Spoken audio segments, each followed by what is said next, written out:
Good evening, Dr. Zakir. My name is Jal, and I work here for Emirates Bank International. My question to you is, which other religion says that they are awaiting the coming of Prophet Muhammad, peace be upon him, other than Muslim and Christianity? Sisters asked the question that which other religion besides Islam and Christianity says that Prophet Muhammad will come. Sister, besides the religion of Christianity and Islam, most, if not all, most of the religions that came before Islam prophesied about coming of the last and final messenger Muhammad. I've given a talk on Muhammad in the various world religious scriptures. Besides Christianity, you also find in Judaism about Muhammad. It's mentioned in the book of Deuteronomy, chapter number 18, verse number 18 about the Prophet Muhammad. It's mentioned in the book of Deuteronomy, chapter number 18, verse number 19. In the book of Isaiah, chapter number 29, verse number 12. In the Song of Solomon, chapter number 5, verse number 16.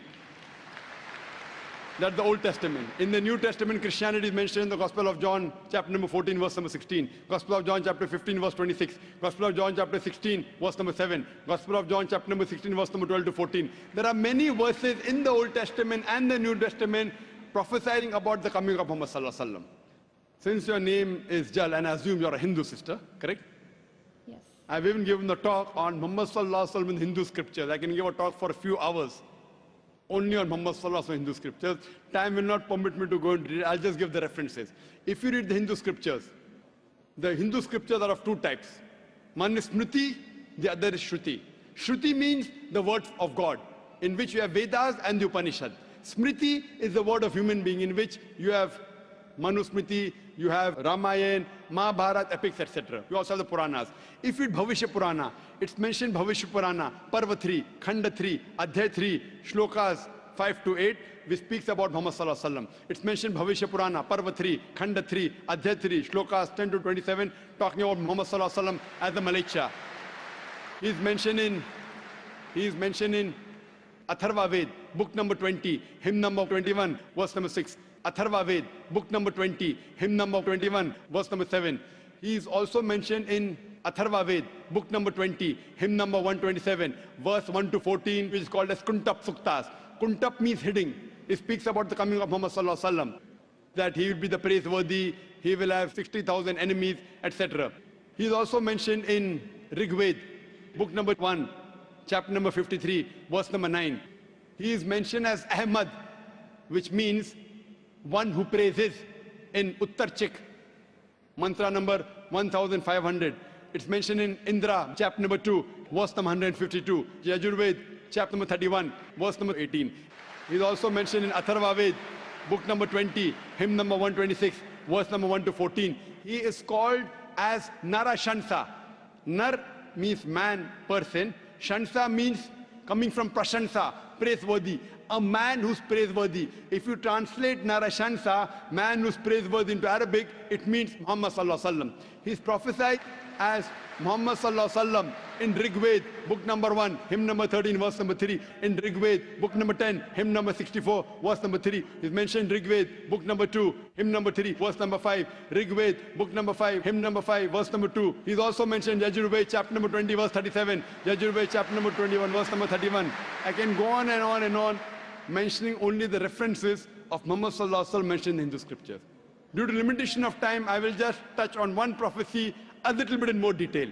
He's been prophesied as the Kalki Avatar. You know, when you read the Kalki Purana, book number 2, verse number 5, 7, 9, 11, 14, he's prophesied as the Kalki Avatar. And it's mentioned there that his father's name will be Vishnu Yas. Vishnu means God, Yas means servant, servant of God. If you translate to Arabic, it's Abdullah. The father of the name of Muhammad was Abdullah.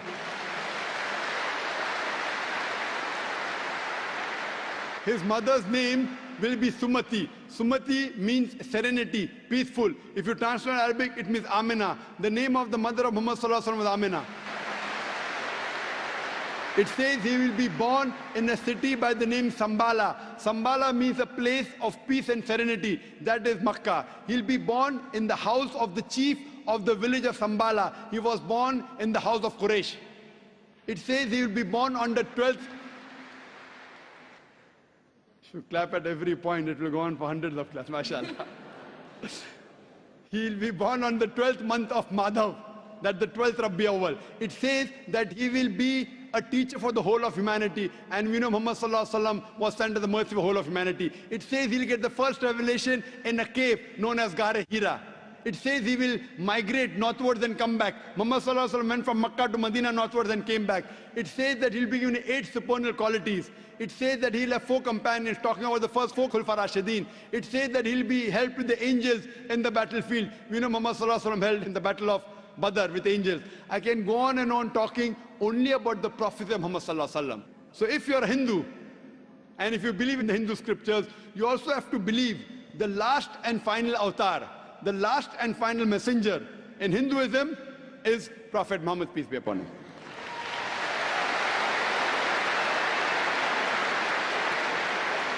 However, Doctor, according to Hinduism, the Kalki avatar is still being awaited. So are you, is it that we are just not aware about it? You said the Kalki avatar is yet awaited. If you have not recognized the Kalki avatar, you are to blame, not me.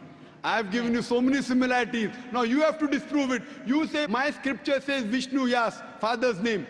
Prophet Muhammad Sallallahu Alaihi Wasallam's father's name was not Vishnu Yas. You have to disprove me. Now this has been done by pundits of Hinduism. Hindu scholars have also written this. Now the Hindu scholars are preventing the truth from you. They are hiding the truth from you. You as a logical girl, as intelligent girl who's working in a high post, it's your duty to realize that if your priests are hiding the truth from you, we can have a debate with your priest. You can call the doctors of divinity. You know, I have had dialogues with Pandits. You know, one of the very famous is Sri Sri Ravi Shankar. He never disagreed. He agreed. He agreed with what I said about oneness of Almighty God, has got no images. He believed in Prophet Muhammad Sallallahu Alaihi Wasallam. He did not accept that's a different thing because he will lose his following. Therefore, sister, do you have a following? So you have no fear to lose the following. So when I've given you so many references with giving quotations, I'm not pulling a fast one. You can very well go and check and verify. But after you verify, do you accept in the last and final messenger? Do you? Yes. So do you believe in Prophet Muhammad, peace be upon him? MashaAllah.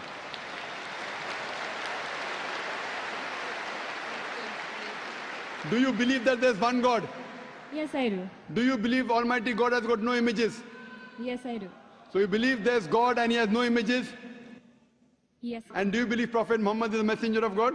Yes, I do. Then you're a Muslim, sister. What you said is the Shahada in English. Do you want to repeat in Arabic if you want, sister? What you said is in English, that there's no God but Allah and Prophet Muhammad is a messenger. Would you like to repeat in Arabic, sister? I do. Okay, I'll just repeat it and you have to continue, sister. Ashhadu Ashhadu Allah Allah ilaha ilaha illallah illallah wa ashhadu wa ashhadu anna anna Muhammadan Muhammadan abduhu ablu wa rasuluhu. wa rasuluh. I bet.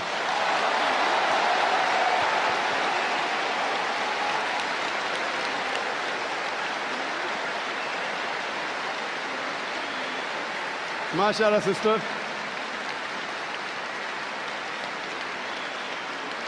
May Allah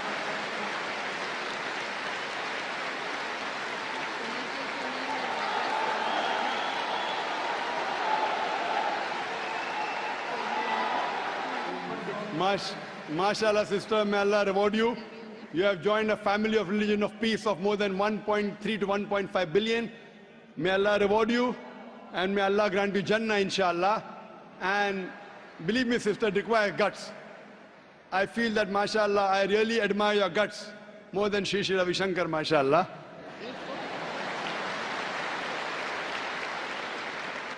And I pray that may He give you hidayah and may He guide you, inshallah. And sister, if you have any questions, any queries, there are local organizations in Dubai who can surely clarify your misconceptions. To understand Islam, look at the Quran and the Sahih Hadith. They are the best guides. If you have any queries, you can even write to the email at islam@irf.net. It's my pleasure to reply. And do pray for me also, sister.